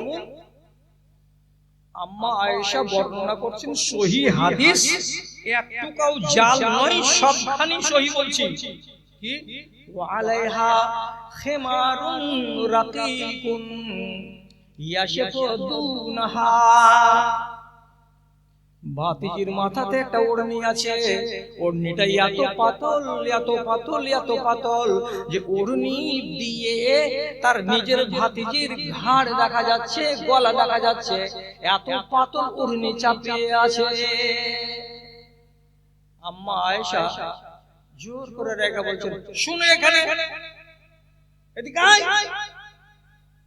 ভাতিজি থরথর করে কাঁপতে কাঁপতে ফুফুর সামনে খাড়া হয়েছে। আম্মা আয়েশা বললেন কি? ভাতিজির মাথা থেকে পাতল ওড়নিটাকে টেনে নামিয়ে দিলেন, আর দেওয়ার পরে তাকে 2 টুকরো করে ফেড়ে দিলেন। আর দেওয়ার পরে বলছেন, এই ওড়নিটা জীবনে যেন তোর মাথায় দেখতে না পাই, আমি ফেড়ে 2 টুকরো করে দিয়েছি। বাড়ি গিয়ে এটাকে সেলাই করে নিয়ে এটাকে ল্যাপের খোল বানিয়ে নিবে, তাও কাজ দেবে। কিন্তু তোমার মতো একটা যুবতী বেটি ছেলের মাথায় এইরকম পাতলা ওড়না চলবে না, জীবনে যেন দেখতে না পাই। এই কথাটা বলে আম্মা আয়েশা নিজের ঘরের ভেতর থেকে আর একখানা ওড়না নিয়ে আসলেন। যে ওড়নাটা ছিল গবস এবং মোটা ওড়নাটা নিজের ভাতিজির মাথায় চাপিয়ে দিলেন। দেওয়ার বলছেন, এই ওড়নাটা পরেই তুমি বাইরে যাবে, আর এই ওড়নাটা পরেই তুমি তোমার কাজের জন্য আসবে। এছাড়া তোমার কাঁধে যেন জীবনে কোনোদিন পাতল ওড়না দেখতে না পাই। কেন রে ভাতিজি, কেন রে, কেন রে? এই জন্য করলাম রে ভাতিজি, একটা নারী যদি জান্নাতে যেতে চায় তো তার 1 নম্বর শর্ত হলো কি? তাকে পরেশগার হওয়ার জন্য শর্ত হলো কি? তো তাকে পর্দানাশীন হতে হবে। নারী যদি পর্দানাশীন না হয় তাহলে তার নামাজও কাম দেবে না, তার রোজাও কাম দেবে না, তার কোনো ইবাদত কাম দেবে না। এই জন্য নবীজি কড়া করে হাদিসে বলেছেন, কোন রমণী যদি পর্দা না করে আর কোন রমণী যদি পাতল কাপড় পরে পরে চলে, তাহলে এই রমণী আল্লাহর জান্নাত তো যাবেই না, আল্লাহর জান্নাতের সেন্টও পাবে না। কত দূর থেকে? তো 40 বছরের রাস্তা থেকে। নামাজ পড়লাম, পর্দা করলাম না, জান্নাত হাতছাড়া। এই জন্য সকল মুহাদ্দিসিন বলেছেন, একটা নারী যদি পর্দা না করতে শিখে তাহলে ওকে আগে পর্দা শিখাও, তারপরে নামাজ পড়তে বলো। কেন? যে বিনা পর্দা করে কোন রমণী যদি এই কাজ করে তাহলে ইবাদত গুলো কবুল হবে না, তার কাজ দেবে না। কত শিখায়, কতটি জিনিস আপনাকে আর শিখাতে হবে। বন্ধুরা আমার, এইভাবে বলে বলে বলে বলে আমি আমার কওমকে এত সজাগ সচেতন করে দিয়েছি, কিন্তু শুধু একটি মাত্র দোষ হলো আপনার আর আমার মাঝখানে, এই আমাদের কোনো জিনিসের অভাব নাই, শুধু একটা জিনিসের অভাব আছে, যে আমরা মানতে পারি না, আমরা মানতে রাজি নই। আর সাহাবীদের চরিত্র হলো কি? কোন একটা কথা জানে না, আর যদি কেউ বলে দিল তো সাথে সাথে তখনই মেনে নিল। এটা হলো তাদের নীতি। দলিল প্রমাণ রাসূলের একটা হাদিস আছে। রাসূল বলছেন, নি'মার রাজুল খুরাইম। আরে মদিনাতে একটা জওয়ান ছেলে আছে, তার নাম খুরাইম। খুরাইম ছেলেটা কত ভালো জি! যদি তার দুটো রোগ না থাকে, কথা বুঝি শেষ করে দিচ্ছি, লম্বা করবো না। খোরাইম ছেলেটা কত ভালো হতো যদি তার দুটো রোগ না থাকতো। কি দুটো রোগ? রাসূলুল্লাহ বলছেন, তুলো জুম্মাতিহি ওয়া ইসবালু ইজারিহি। লোকটার ঘাড়ের চুলগুলো সুন্নতি, যার নাম হলো জুম্মা। তো জুম্মা চুল ঘাড় বরাবর হয়ে থাকবে, ঘাড়ের উপরে চড়ে নিবে না। কিন্তু খোরাইম ছেলেটার ঘাড় পর্যন্ত তার সুন্নতি চুলগুলো নেমে গেছে, আর এটা দেখতে মেয়েদের মতো মনে হচ্ছে, এটা ভালো স্বভাব নয়। একটা দোষ। দুই নম্বর, যদি খোরাইম ছেলেটার পায়জামাটার ঝুল 2 ইঞ্চি কমিয়ে দিত আর গোড়ালির উপরে করে নিত, আর তার ফুল প্যান্টটা যদি গোড়ালি পর্যন্ত ঝুলে না থাকতো, তাকে যদি 1.5 ইঞ্চি উপরে উঠিয়ে গোড়ালির বরাবর করে দিত বা তার থেকে 1 আঙুল উপরে করে দিত, তাহলে এই ছেলেটা কত ভালো হতো, কত ভালো হতো। ভালো হতে বাধা কয়টা? দুটা। ভালো হতে বাধা কয়টা? তো দুটা। ঘাড়ে চুল চড়ে গেছে বড় হয়ে, আর লুঙ্গি বা পাজামা গোড়ালির নিচে নেমে গেছে। এই দুটা স্বভাব যদি ছেড়ে দেয়, তাহলে মেরে ছেলেটা কত ভালো। হাদিসটা 15 দিন পরে এর ওর মাথা দিয়ে মুখ দিয়ে পৌঁছে গেল কার কাছে? খোরাইমের কাছে। খোরাইম তখন সার্টিফাই করে বলছে,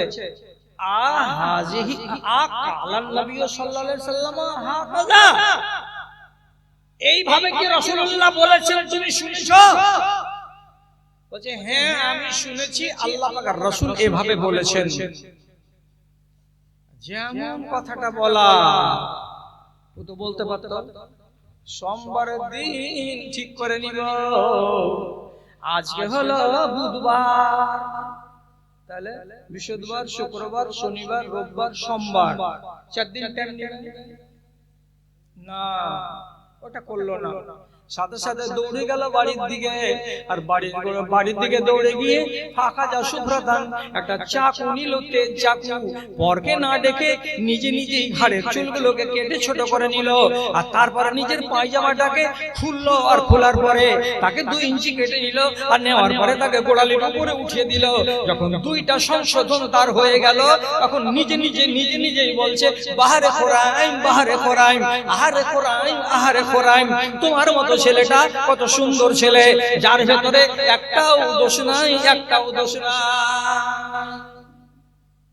ভুল দেখতে পাওয়া গেল, জোহরতে বললো তার আসরতে মেনে নিল।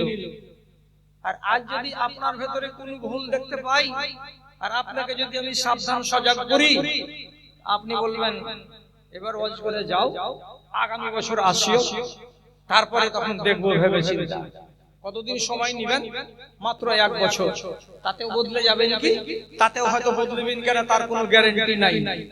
তো ভাই জানেরা, গোড়াতে বলেছিলাম, যারা আল্লাহর কথা শুনে আর শোনার পরে তা থেকে মুখ ফিরিয়ে নেয়, এদের মতো বড় অপরাধী আল্লাহর দুনিয়াতে আর কে আছে?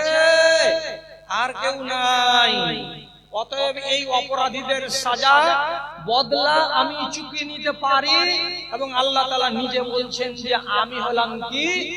বদলা চুকানেওয়ালা। আমাকে আটকাতে কেউ পারবে না। ওয়াজ করবো না, ওয়াজ তো শেষ। কিন্তু আল্লাহর কথাকে অস্বীকার করতে গেলে মুজরিমকে আমি ছেড়ে কথা বলবো না। এর উদাহরণ আপনাকে কি দিব? শেষ করে দিলাম, ওয়াজ আর নাই, আমার ব্যাগ খালি। 1 নম্বর, ফেরাউনকে বলেছিল তার বিবি, সব কথা বলো কিন্তু নিজেকে আল্লাহ বলিও না, সব কথা বলো কিন্তু নিজেকে আল্লাহ বলিও না। এটা আল্লাহ তাআলা মাফ করবে না। দেশের মানুষও বলেছিল, কিন্তু সে কাউরি কথা শুনেনি, নিজেকে আল্লাহ বলেছিল। আল্লাহ বলার কালে এইভাবে যখন শেষ পর্যন্ত নবী মুসাকে ধাওয়া করে নীল নদীর ওপার যাচ্ছিল, তা আল্লাহ রাস্তা বানিয়েছিলেন নীল নদীতে কার জন্য? তো মুসার জন্য। আর ওই রাস্তাতে নেমে গেল মিলিটারিদেরকে নিয়ে, আর নামার আগে দুয়ারে দাঁড়িয়ে, গেটের কাছে দাঁড়িয়ে বলছে, এই মিশরের লোকেরা, তোরা তো ফেরাউনকে আজ পর্যন্ত চিনতে পারলি না। দেখ নীল নদী ফেরাউনকে আল্লাহ বলে মানে কি মানে না, রাস্তা তৈরি হয়ে আছে রে। আল্লাহ বলছে যে দেখ তোর বাপের রাস্তা না তোর রাস্তা নেমে না। যেমনি নামলো মাঝখানে পানি এক হয়ে গেল, যেমনি পানি এক হয়ে গেল ডুবতে শুরু করলো, চুপুর চুপুর চুপুর চুপুর করে মরলো। শেষ পর্যন্ত দম চলে গেল। দম যখন চলে গেল তখন আল্লাহ তাআলা আসমান থেকে এবার জিবরিলকে পাঠাচ্ছেন। কেন পাঠাচ্ছেন? ওই মরবার টাইমে শয়তানের মুখ থেকে একটা কথা বেরিয়েছিল, কথাটা ভালো। কি কইছে কথাটা? আমানতু বিল্লাযী আমানাত বিহি বানু ইসরাঈল, আমি ওই রবের উপরে ঈমান আনলাম যে রবের উপরে সমগ্র বনি ইসরাইল জাতি ঈমান এনেছে। আমি এতদিন আল্লাহ ছিলাম, আজকে রিজাইন দিয়ে দিলাম। হাজি বলছে আর আল্লাহ নয়, আল্লাহকে উপরে আসমানে যিনি আছেন সে। আল্লাহ তাআলা বলছেন জলদি মুখে কাদা ভর, হারামি যদি আর দু তিনবার বলে দেয় আমি তো আল্লাহ দয়াবান, আমি মাফ করে দিতে পারি, আর এই হারামটাকে মাফ করা যাবে না, বদলা কি করে নিব?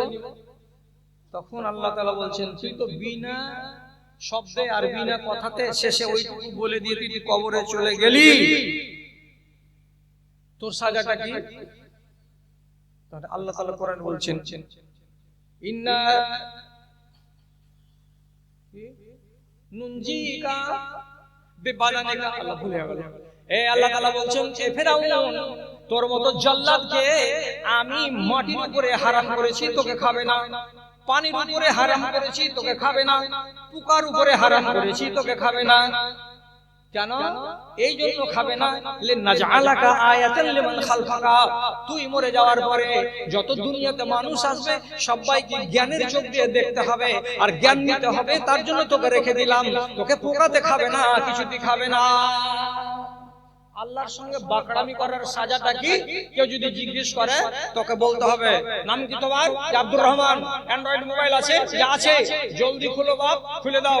খুলে দিলে দেওয়ার পরে মোবাইলকে বলে এমনি করে গুগলকে খুলে দেওয়ার পরে ডেড বডি ফেরাউন।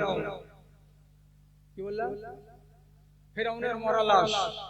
বলো তোমার চোখের সামনে স্ক্রিনে মরা লাশ দেখতে পাবা, কাঁচের বাক্সতে ট্যাং ছেড়ে এমনি হয়ে পড়ে আছে, হাড় মাংস এখনো খাইনি, পোকাতে অমনি হয়ে আছে, দাঁত এমনি হয়ে বের করে রেখেছে। আল্লাহ কি বলছেন? ইন্না নুনাজ্জিকা বিবাদানিকা, তোর মতো খবিসকে আমি বাঁচিয়ে এভাবেই রাখবো, পোকাই খাবে না, যাতে সারা জগতের লোক দেখে আর জ্ঞান পায় কি আল্লাহকে যারা বুড়ো আঙুল দেখাবে তার দুর্গতি এরকম হবে। লাগে জীবন চলে গেল, কবরে চলে যাওয়ার টাইম চলে আসলো, আজ পর্যন্ত পাকা নমাজি হতে পারোনি বাবাজি, আজ পর্যন্ত আপনি ইনসাফ করতে পারলেন না। ছেলেদের ভেতরে 2 নম্বরই করে চলেছেন, কবরে যাওয়ার কালে জাহান্নামের টিকিট নিয়ে মরবেন। আল্লাহ মনে রাখেন যারাই বাকড়ামি করেছে আল্লাহ তাআলা তাকে ছাড়েনি। আবু লাহাবের এক বেটার নাম ওতাইবা, রাগের জ্বালাতে যখন তাব্বাত ইয়াদা আবি লাহাব এই সূরাটা নাযিল হলো, তখন আবু লাহাব আর 2 বেটাকে ডেকে বলছে আমার বিরুদ্ধে কোরআনের সূরা এসেছে আর তোরা আমার 2 বেটা, আর তোদের দুজনের কাছে আছে নবী মুহাম্মাদের 2 বেটি, এই 2 বেটিকে বাড়ি থেকে না হটালে আমি তোদের বাপ নই, তোরা আমার বেটা নস, ভাগা দুশমনের বেটিকে বাড়ি থেকে ভাগা। ওতাইবা বলল কি, এক পা দুপা করে হাঁটতে নবীজির কাছে গেল, আর নবীজির কাছে যাওয়ার পরে আল ফাল কথা বলল, আর বলার পরে তুমি আমার বাপকে এই কথা বলেছো, তাব্বাত ইয়াদা আবি লাহাব বলেছো, আর বলে দিয়ে দূর থেকে থু করে নবীজির দিকে বেইজ্জত করে থুতু চালিয়ে দিল। রাসূলকে গালি দিল, রাসূলের উপরে থুতু চালালো, আল্লাহ পাকের নবী বেইজ্জত হয়ে গেলেন। তখনই সাথে সাথে রাসূল পাক সাল্লাল্লাহু আলাইহি সাল্লাম মুখ দিয়ে একটা কথা বললেন কি, আল্লাহুম্মা সাল্লিত আলাইহি কালবান মিন কালাবিকা, এ পরওয়ারদিগার তোমার নবী যে বেগুনাহ, যে অপরাধ করেনি এমন নিরপরাধ মানুষটাকে এইরকম করে লান্তান করে গালি দিয়েছে, এই ষাঁড়কে আল্লাহ তাআলা তুমি দেখে নিও, যেই মালাউন আমাকে বকলো আর আমাকে গাল দিল আর আমার বেটিকে তালাক দিয়ে দিল, আল্লাহ তুমি এর উপরে তোমার একটা কোন একটা কুকুরকে নিযুক্ত করে দাও, ওই কুকুরের কামড়ে যেন এই কুকুর মরে যায়। শুনতে পেলেন? এইবার 3 মাস পরে ব্যবসা করতে বাহির হয়েছে, বাইরে যখন হচ্ছে 12-14টা লোকের কাফেলা, ওখানে যে আবু লাহাব হয়েছে, এই দলের লোকেরা, আনা আশাদুন নাসে আখওয়াফু আলাইহি মিন দুআইন বিদুআইন নবী, মুহাম্মদকে মানি না কিন্তু মুহাম্মাদের দুয়ার উপরে আমার বিশ্বাস আছে, এইজন্য আমাকে খুব ভয় লাগছে আমার বেটাকে বলে নবী মুহাম্মদ বদদুয়া করেছে আল্লাহ এর উপর একটা কুকুর লাগিয়ে দিও।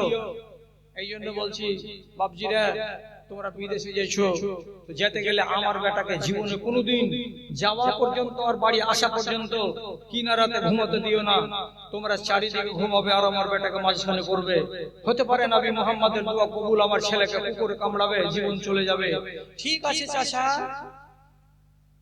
চলে গেল জোগাতে জোগাতে জোগাতে জোগাতে সিরিয়ার প্রান্তে গিয়ে এক জায়গায় রাতের বেলায় ঘুমিয়েছে, চারিদিকে 15টা সাথী আর বাক্স আর পেটরা, তার ভেতরে শুয়ে আছে কে? এই জল্লাদ। রাত 12টার সময় একটা বাঘ এলো, নেকড়ে বাঘ, একে শুয়ে দেখে আর দেখার পরে বললে এটা আসামি নয়, আর একটাকে শুয়ে দেখে এটা আসামি নয়। 1 2 3 4 5 6 7 8 করে লোকগুলোকে শুকে শুকে শুকে শুকে দেখলো, কোনোটার সঙ্গে মিলে না। বাঘ বলছে এখানে আসামি আছে তো কোথায়? হঠাৎ করে পেটটার দিকে যদি দেখছে, বাক্সের দিকে যদি দেখছে, তো ছোট ছোট পাগুলো লুকিয়ে লুকিয়ে দেখা যাচ্ছে চাদরের তলা দিয়ে।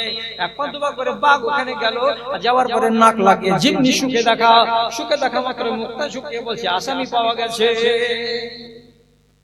ওইখানে কামড়িয়ে আর ঘাড়ের লতাকে ছিঁড়ে রক্তে লহুলাহান করে বাঘ চলে গেল জঙ্গলে। আবু লাহাবের বেটা সিরিয়ার মাটিতে কুকুরের মত মরে গেল। দিয়ে কাফেলা বাড়ি ফিরে এলো, জিজ্ঞেস করছে আমার বেটা কই? তোমার বেটাকে রাতের বেলায় জঙ্গলের জানোয়ারে কামড়ে লহুলাহান করে মেরে ফেলে দিয়েছে। তখন চুলকাইসার বলছে আমার বেটা নবী মুহাম্মদের সাথে বাকরামি করাটা ঠিক হয়নি, এই জন্য নবী মুহাম্মদের যে গালটা তাকে হাড়ে হাড়ে লেগে গেছে। যারাই বাকরামি করবে তাকে আল্লাহ তাআলা ছেড়ে কথা বলবেন না। আমি আর আপনি যদি বাকরামি করি, হতে পারে বড় কোনো রোগে পড়ব। আমি আর আপনি যদি আল্লাহর বিরুদ্ধাচরণ করি, তো হতে পারে মরবার কালে আমার মুখ দিয়ে কলমা বের হবে না। আমি আর আপনি যদি আল্লাহ রাব্বুল আলামিনকে ওপেন চ্যালেঞ্জ করি, তাহলে মরবার কালে আমার কষ্ট বেশি হতে পারে, তাড়াতাড়ি জান যাবে না। সকালে বেলা থেকে লোক বলছে ফুরিয়ে গেল, কিন্তু আপনি ফুরিয়ে যাচ্ছেন না। বেলা কেটে যাচ্ছে, রাত কেটে যাচ্ছে, নিঃশ্বাস উঠছে না, খালি মরার বাকি আর দেহটা শান্ত হতে বাকি, কিন্তু মানুষের অপেক্ষার শেষ নেই, আর আপনার জানটা যাবে না। কত রকমের যে আযাব আল্লাহ রাব্বুল আলামিন দুনিয়াতে রেখেছেন, আর সেইগুলো আযাবের মুখোমুখি করে আল্লাহ তাআলা বলছেন আমি অনেকটা মানুষের দুনিয়াতে বদলা চুকিয়ে নি।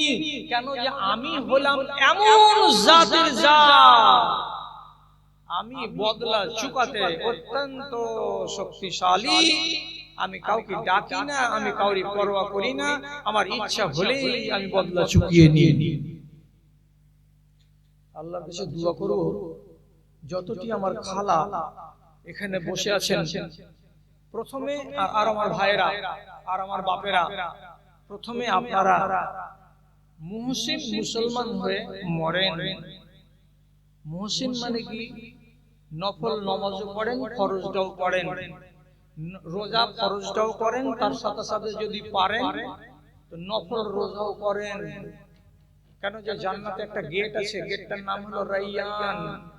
রাইয়ান গেট দিয়ে ওরাই ঢুকতে পাবে যারা রোজা পালন করে মরবে। রোজা কয়টা করেছেন বাপ? শুধু রমজান, আর কোন রোজা করেননি? আমার এখানকার খালাগুলোকে জিজ্ঞেস করেন, ওরা নফল রোজা করে। খালা কয়টা রোজা করো তোমরা নফল? তো কইছে আশুরার একবার করি 2টা, আর আরাফার রোজা করি 1টা। আর কোন রোজা করো রে বাপ? মা আরো সুন্নাত আছে, নফল রোজা আছে। বারবার না পারলে জীবনে একবার করো, সেটা হলো কি শাওয়াল মাসের 6টি রোজা। আর একটি রোজা আছে প্রতি সোমবার আর প্রতি বৃহস্পতিবার। আর একটি রোজা আছে, সে রোজাটি হলো কি প্রত্যেক চাঁদের 13 আর 14 আর 15। এক এক রোজার এক এক নাম, এক এক ফজিলত।